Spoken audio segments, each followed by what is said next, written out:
I'm going to connect some dots for you because I think we have entered the phase that everyone has been warning about, the most dangerous phase of authoritarian power consolidation, the phase where the tyrant in power actively arrests his political enemies and actively puts down dissent with an iron fist. September 22nd, they designated Antifa or anti-fascists as a domestic terrorist threat. September 25th, they put out a national security memo directing the FBI Joint Terrorism Task Force to investigate individuals and groups that could foment political violence before they commit violence, before thought crime. And the indicators are anti-Americanism, anti-capitalism, anti-Christianity, extremism on migration, race, or gender, hostility towards those who hold traditional American values on family, religion, and morality. On the 27th, Trump announces he is sending military troops to Portland, Oregon, and authorizes full force, aka authorizes the military to kill civilians. And then on Tuesday, September 30th, Hegseth has ordered all top military officials, all the generals, all the admirals to meet in Quantico, Virginia. So real flurry of activity. This is the Heritage Foundation Project 2025 taking advantage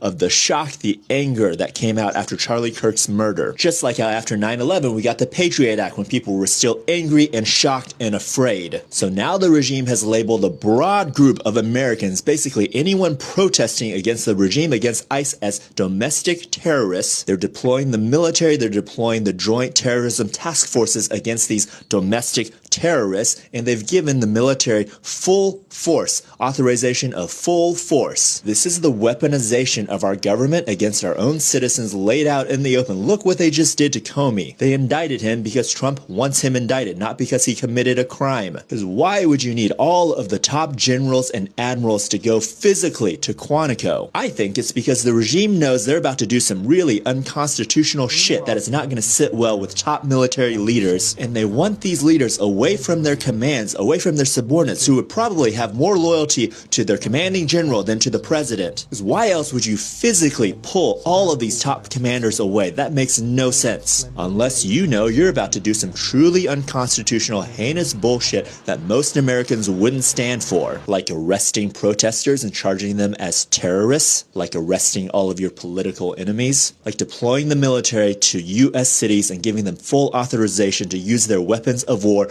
against U.S. civilians. My advice for people in Portland and Chicago where these troops are going to be deployed, just go protest somewhere else. Don't confront the U.S. military head on. Don't give them the headlines that they want. When they show up, you just leave, go somewhere else. Stay peaceful. Don't give them the inciting event that they're looking for.